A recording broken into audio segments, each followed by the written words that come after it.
So to cut a long story very short, this is the second video in a series of, well, probably just two, of not renovating but bringing back to life a 32-year-old Hymer 564 motorhome that has sat for about 7 years, we think. Unfortunately, the owner has deceased, he's died.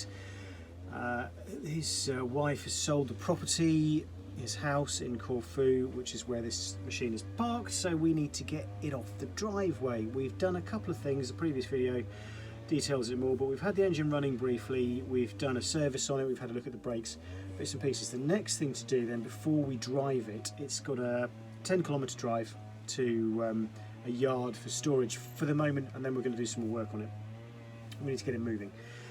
So we need to replace the timing belt because it's at least 7 years old. We don't know what the mileage is on it, but it's time to do it. So I've joined a couple of forums to get some advice, because my background is I'm a trained aircraft engineer, used to work on big jets, moved to Corfu, and I'm now a marine engineer, so I work on boats. So I've ended up now working on a motorhome. Of course I have. Why wouldn't you? So this is the Citroen based version of the Hymer 564. It's got a Citroen C25 engine, and we're going to change the timing belt and the fuel injection pump belt and the two tensioners that go with that. So I've had some great advice from the Talbot Owners Club, and there's a couple of guys who have done some write-ups, and they both did it slightly differently, and I'm going to take parts from both of those ways and do it in the way that I'm comfortable with doing it as a non-motorhome, non-vehicle mechanic. So let's go and have a look at the engine and see how we're going to do this job. The injection pump belt lives under this cover here, so we need to get that off. That's probably the easy bit. The timing belt lives under this cover here, this lower cover here. So access is a little difficult. Now, one of the problems is this big nut here, 36mm nut, that has to come off to access or to remove the lower timing belt cover. And that was one of the issues that one of the chaps on the forum, so there's two write-ups that I've been looking at, one of the issues he had was removing that big nut, and in the end he had to take it to a mechanic and paid him to do it. So that's potential issue number one. He did not remove this engine mount here, and he did not drop the engine. The other fella, Alex, removed this engine mount, dropped the engine, and what that did is it gave him access to that big nut through the side here. So that is the plan for me. We're going to remove the engine mount. As you can see, I've got the engine on a little bottle jack, and I've got just an axle stand and a block of wood to support the stump. It's a cast stump, so I don't want to break it. That would be really, really bad. So we're going to remove that engine mount. We're going to gently lower the engine down and see if we can get that nut off with an impact gun. That's the first challenge, and we shall go from there.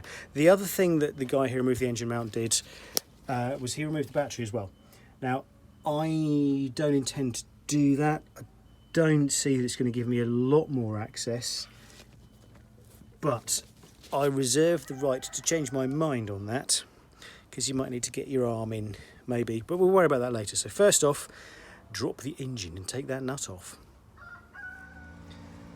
To remove the engine mount then, we've got 3 bolts on here, which I think are probably an M8. They're a 13mm socket certainly, and then we've got 2 cap head screws down here, which are an 8mm hex bit on those. So I have already cracked these, I'll be honest, and they were not that tight. So I've got the jack underneath, and it is taking the load, and what we're going to do is we're going to undo these most of the way, but not all the way, and we'll just lower the engine just a bit and check that nothing is hanging up and that the engine moves nicely.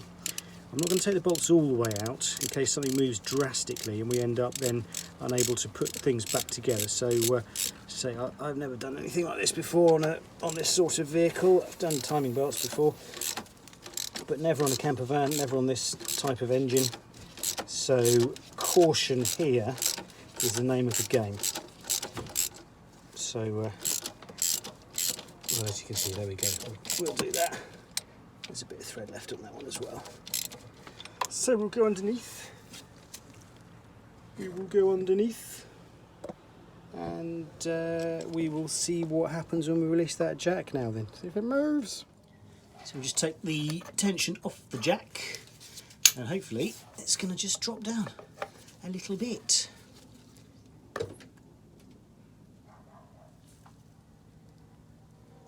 Something moved. Let's go and see if those bolts have dropped down.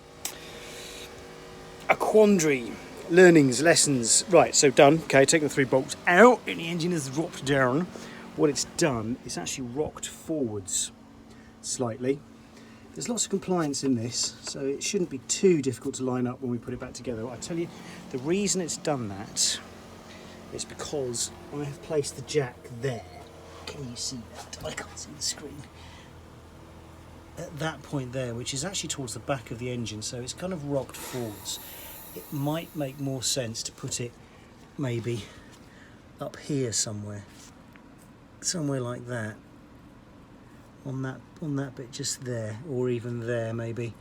You live and you learn. It's okay. The only real problem now, so I've got my big socket on there, so that's good. Let me just swap the camera around, hang on.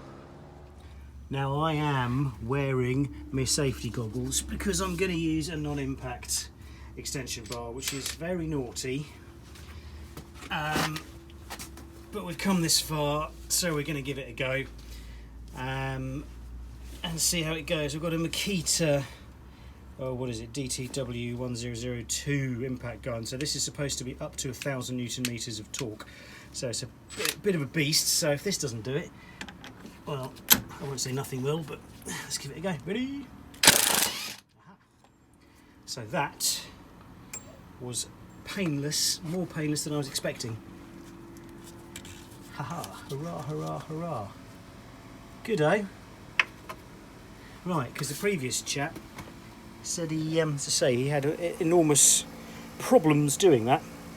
So that came off nice and easy. Right, next thing then, I'm going to jack the engine back up to where it would sit and wedge it with axle stands, because I'm not entirely keen on the engine sitting. You know, you've got stress on the exhaust where it bolts onto the turbo that you wouldn't normally have, and cables and pipes. So we are going to remove the engine mount, but I'm going to put the engine back up to where it should be to relieve any stress on anything, and then put chock it in place there.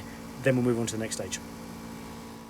Right, so we haven't got the engine quite back up where it would normally be.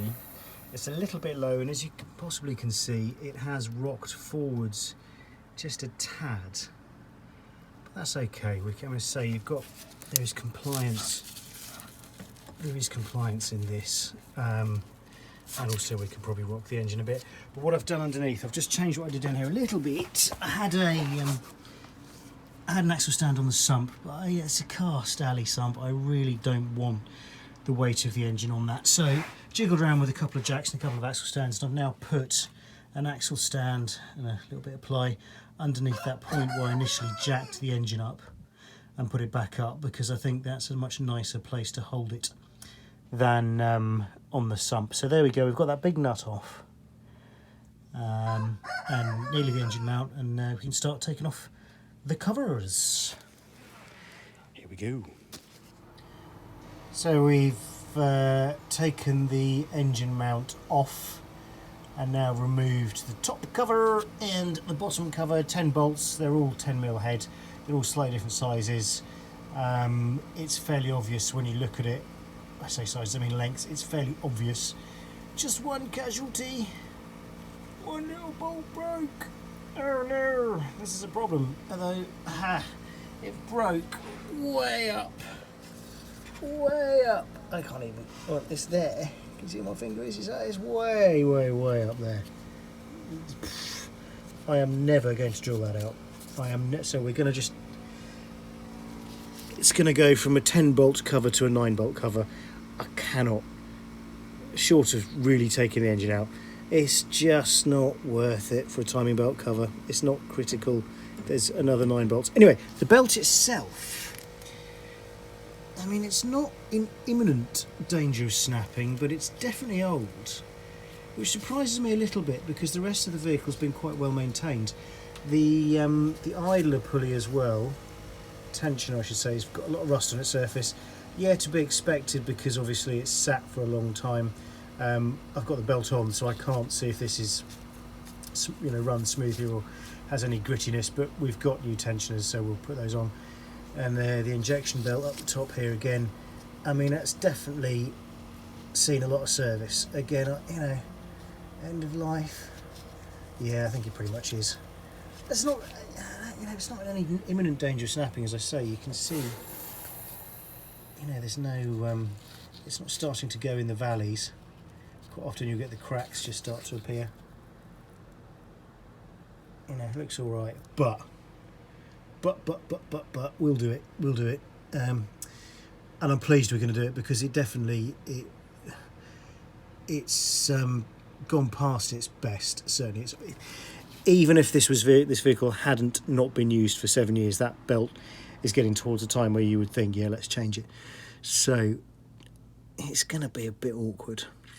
One of the members on the forum said, loads of room, but I think he might have been a professional mechanic. The other guy said it was tricky, and I have to say, it does look tricky. It does look tricky.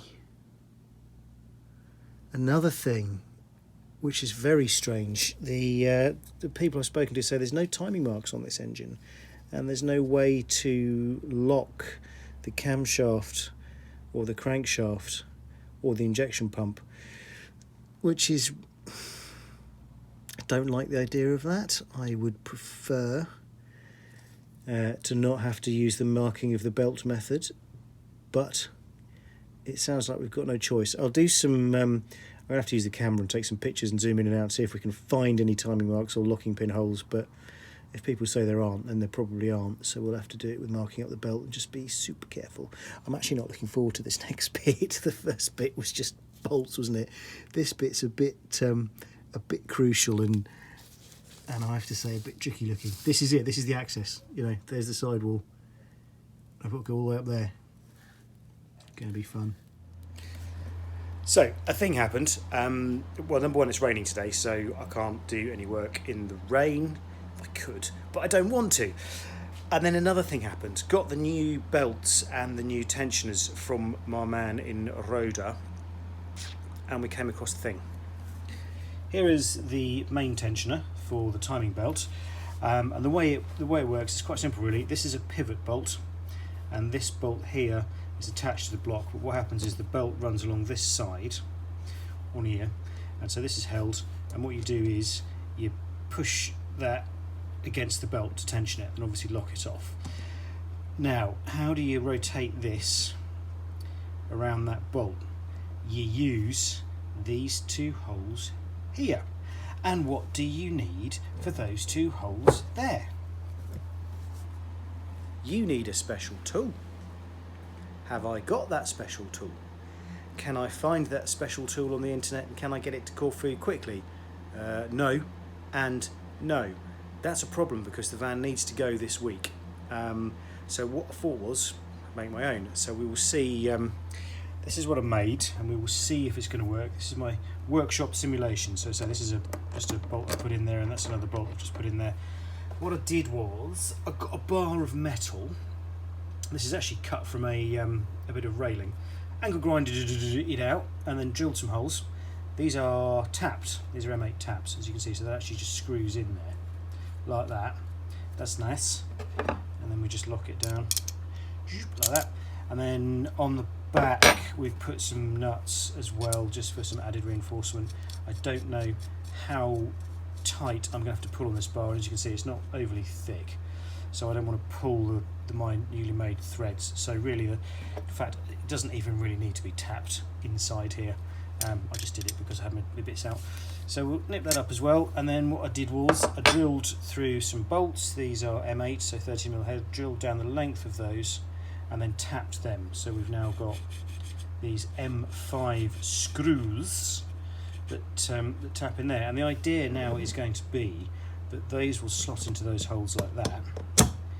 So we nip this one up reasonably tight, and then that will go in there like that, and then we will rotate, and then we get, excuse me, my combination spanner will fit in there, and we can nip up this bolt that's in here.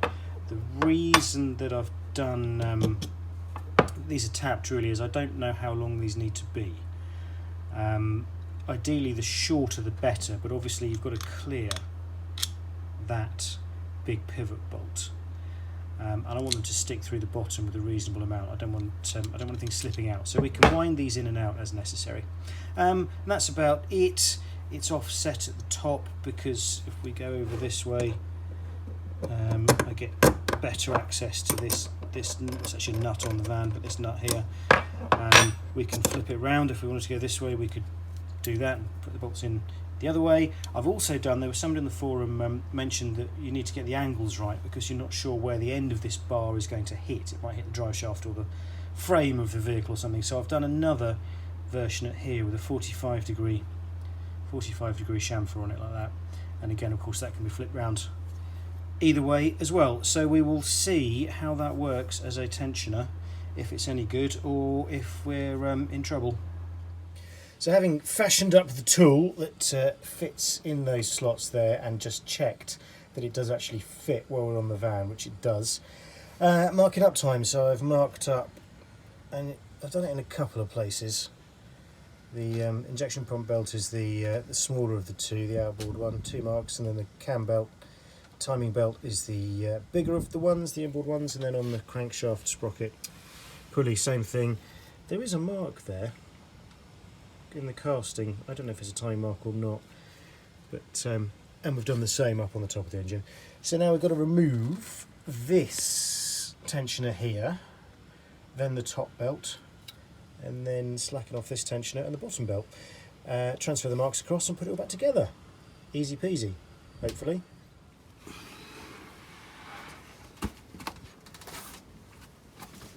I've been warned about this tensioner. When you take it off, it's got springs and bits and pieces inside it, so I'm not familiar with how it works, so we will see in a second how many bits sprawling out of it and how difficult it is to put back together.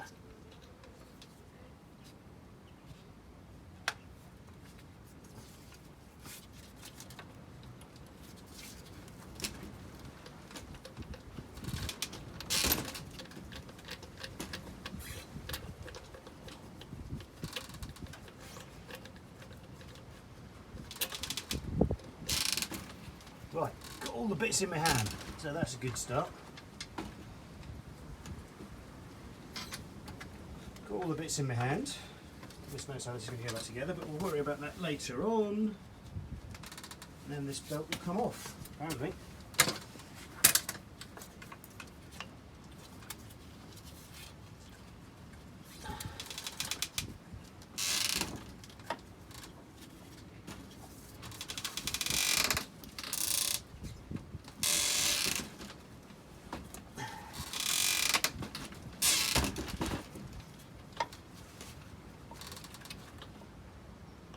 There we go. First one off.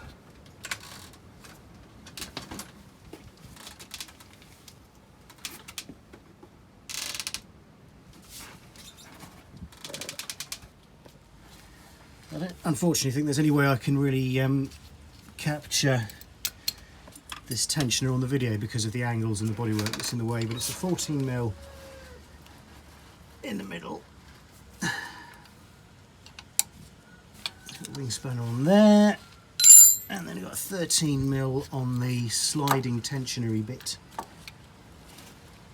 So that's going to be a 6-point socket on that.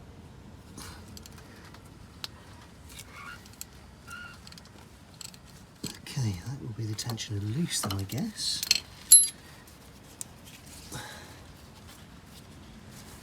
So I just want to try my little tool again before we go too far. If we get ourselves into a situation where we can't continue, so this is that thing I made up. That goes in like that.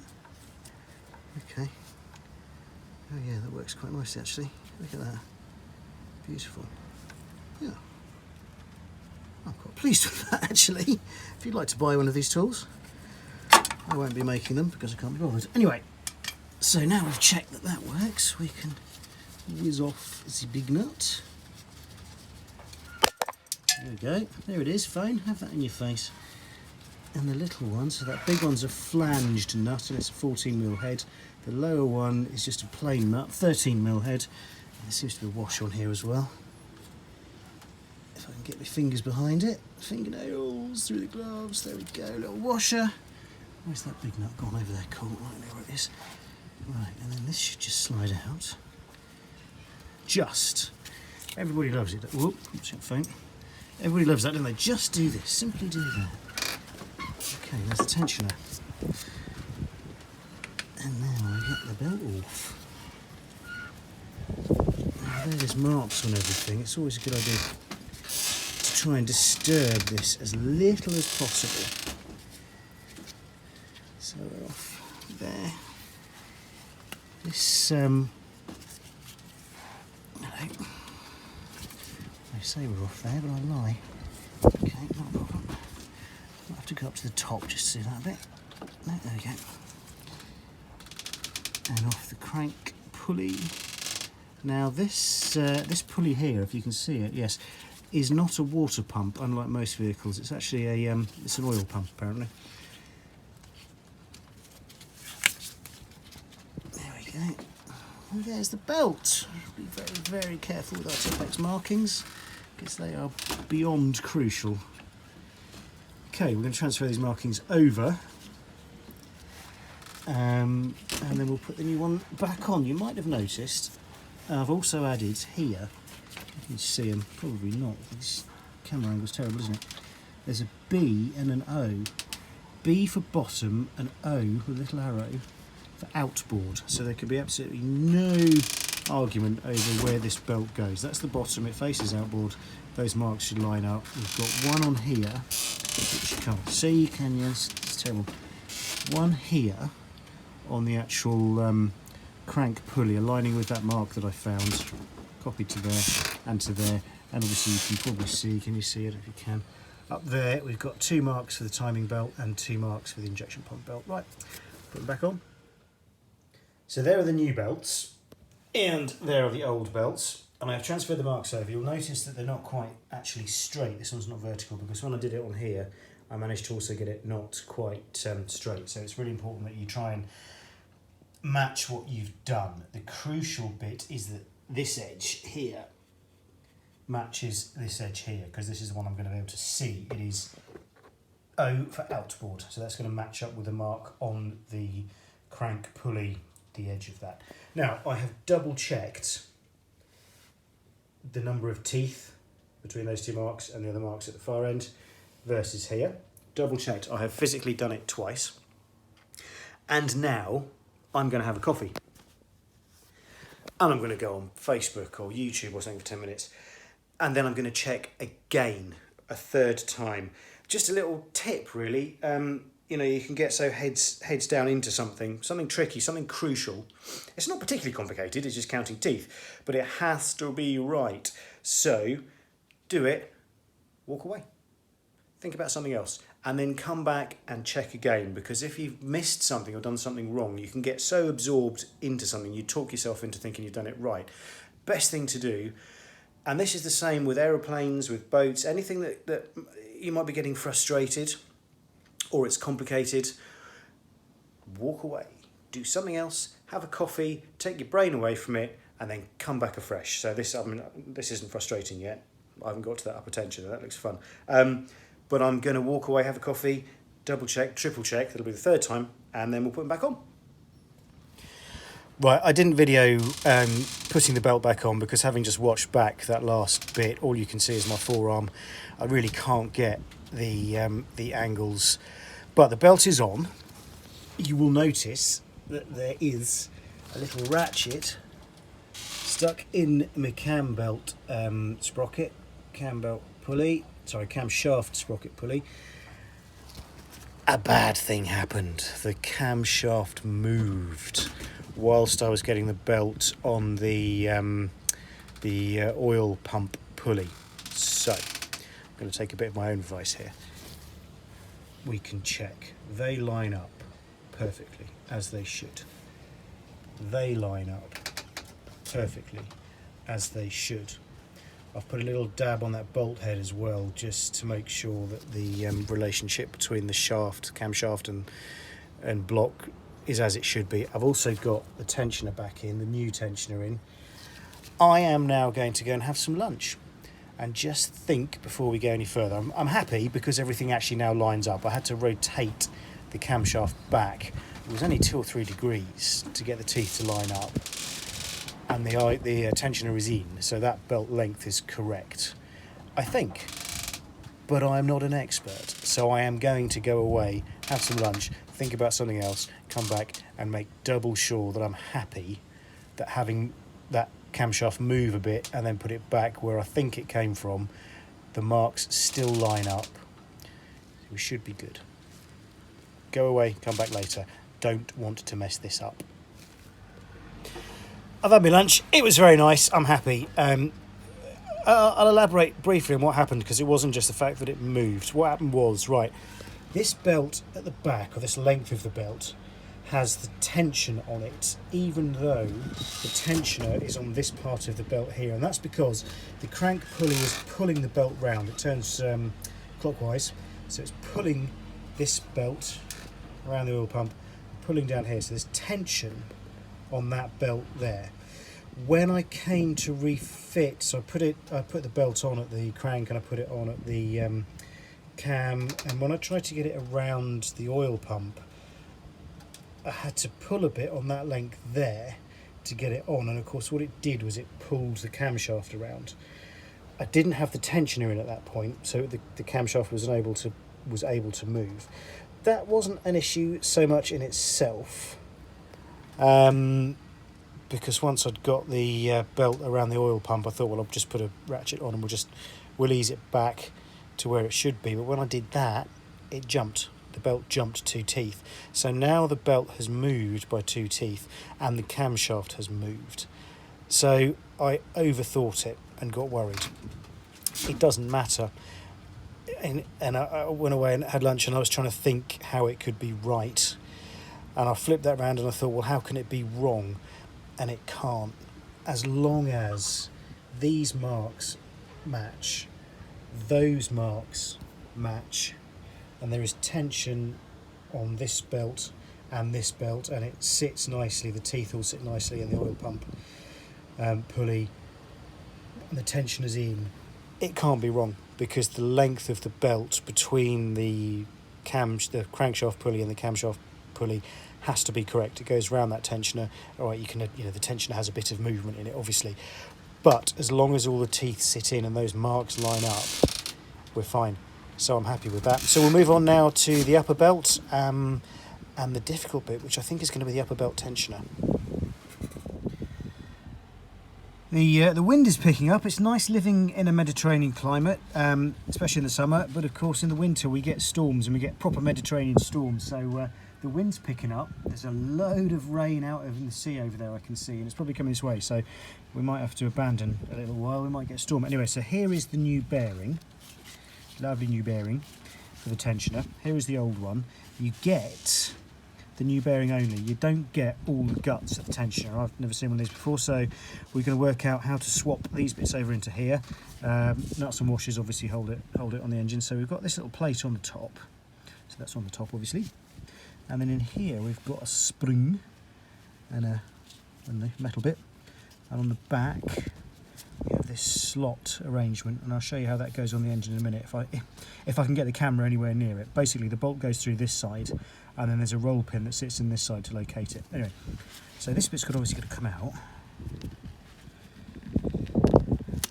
like that, and the spring goes sprung. Okay, that's cool. It's fairly simple, isn't it? So that has to go in and that has to go in. Right, okay. So we push the spring in, I assume. Or do we just put that... How's that held in? Maybe we can just put that in like that. Push the spring in. Does that work? This is when wearing gloves makes things a lot more awkward, actually. I need to get a screwdriver just to assist in locating that. Yep, bear with me.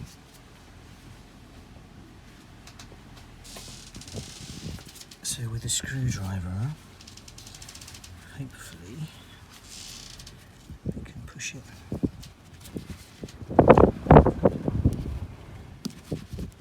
Glove.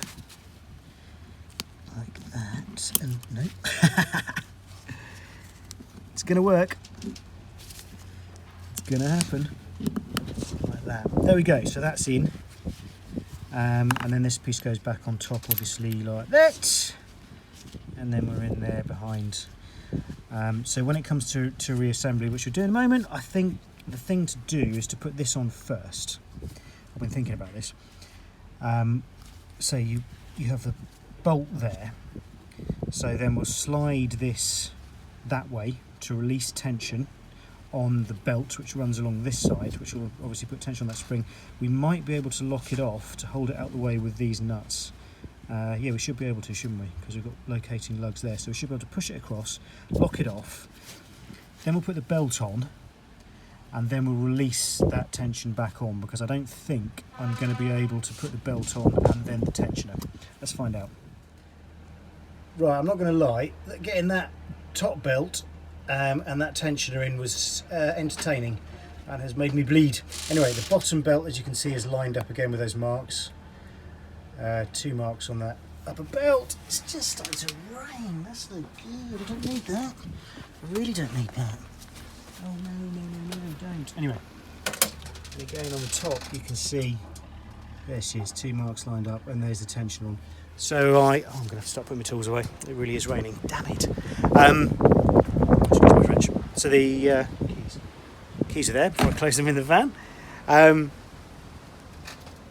plan initially was to put the tensioner on, lock it in the loosest possible position, fit the belt, and then release the tensioner, but there just was not enough loose, if you like, on the tensioner. So pull the tensioner back off again, put the belt on so the marks lined up, kind of twisted the injection pump pulley a bit backwards to get all the slack on the back of the belt where the tensioner goes. And then put the tensioner on, and as I did it, it kind of fell apart a bit. The top plate fell off, but the spring stayed in. That's fine. You've got to get the bolt through a bit, push against the spring, and then really get the lip of the tensioner past the lip of the belt. And once you've got it past the lip, jiggle, jiggle, jiggle, jiggle. Make sure you put the cover plate back on, and make sure that it locks that small pin at the back all the time whilst pushing away to keep the tension off. And then it went in. It wasn't actually too difficult once you it's like a lot of things, once you know what you're doing, once you've got the knack, it was actually quite easy. So the hard bit is getting the lip of the belt over the lip of the tensioner. So the way I did it, belt on first, tensioner on, falling apart a bit, but in bits on second, and it's all put back together, and that's happy. So the next thing to do is put my tools in the car because of the rain. No. And then we're going to turn the engine over on the bar. Yeah, you can't really see the sea from here. It's horrible though. Trust me. Got some serious waves going on. Anyway, bar the engine over 2 complete revolutions. Make sure that nothing contacts anything, i.e. valves and pistons, and then we will check the tension again on the long runs of the belts, and then put the covers back on, put the engine mount back on, and turn it over on the key and see how much of a bang there is.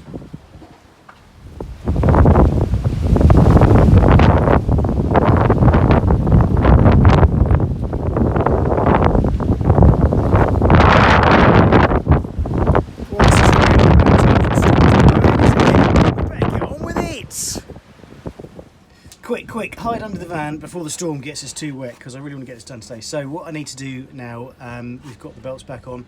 The tension's good. I've just done that twist of the belt, 45 degrees for the longest run on the timing belt, end of the injection pump belt. Everyone's happy with that. So I'm now going to turn the engine over through 2 complete revolutions. Why 2 and not 1? Because it's 4-stroke. Think about it. And then check that my marks line up again. So not the marks on the belts, because they won't line up again, but I have done before some extra marks on. I've put one here on the crank pulley that lines up with this little keeper thingy. I've put one on the camshaft pulley which lines up with a bolt head, because it needs... There is allegedly, apparently, somebody says on the forum that there is timing marks always on the cam pulley. I can't find them, but he's probably right, there's a lot of rust. Anyway, so I've put a little mark on the cam pulley next to a bolt head, and I've put a mark on the injection pump pulley against another bolt head. So we'll rotate the whole thing twice, make sure nothing binds up, that's the first key, and then check that those marks line up again. If they do, we'll put the covers back on, and we will put the engine mount back in, and we will, hello, stick it tight, there we go, and we will turn on the key. So you can feel something coming up to compression, which is fine. You're going to get compression as long as something doesn't bind completely. So coming up towards 1 revolution now. So that is 1 revolution. So far nothing's hit.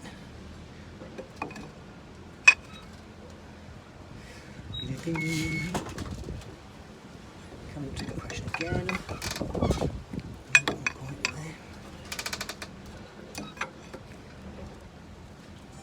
Off over the centre. Nearly there. And there we go, so that mark is lined up again there. Torch. So I'm looking on the cam belt, the cam pulley. See if there's a mark that's lined up again there. And it's just a mark I've put against a bolt, as I say. And it does. Yes. Good. That's good. And there's one, as I say, up on the top of the injection pump. See if I can take you up there.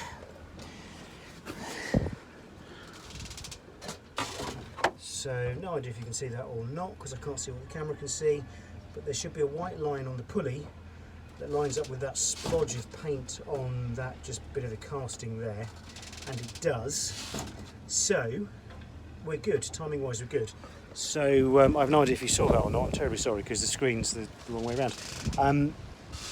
Just double check now that I've actually rotated the engine twice. Double check that tension. I had nipped up the nuts on both tensioners, and now we'll give it a good tighten. It's about 30 Newton meters, I think, on the 14mm nut. I can't remember, it's on the 4. I'll have a look and we'll talk those down. Covers on a little bit, give it a start if it's not raining too horribly. Timing covers back on now. And the lower one on back down there, and that nut's back on again as well. And I've just turned the engine over again on the bar because I'm paranoid. So engine mount back on and see how we go. Okay, so I have been round. I haven't had a coffee. I do want one, but I've only got one left in the flask. I'm saving that for after I try and start it, because either I'll be very happy or I'll be very, very sad. So you do a stupid check. I call a stupid check, and you start at the top of the engine and you work your way down. So it was a case of engine mount back on and torqued up, timing belt covers top, they were on, yep. Underneath the timing cover you've got the belt, that was checked in the right place. The tensioner was checked. I remember nipping up the tensioner bolts. We've turned the engine over, the tension was still good, the mark's still lined up down. Lower timing belt cover on. Tension set, turned over again, and all the marks lined up. So what I need to do now is start it. So we're going to check it's in neutral, which which it is, and I'm also going to just depress the clutch because I'm still on chocks. I'm still on the axle stand. So if for some reason it feels like it's a neutral and it isn't, I don't want things shooting off while it's on axle stands. So on with the ignition, and take a deep breath. Here we go.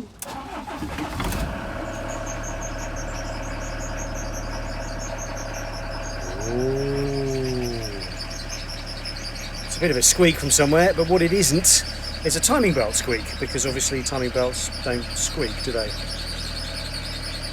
Wow, nothing's making a bad noise apart from that belt. I'll just see if that needs a quick tighten before we go any further, but it's working.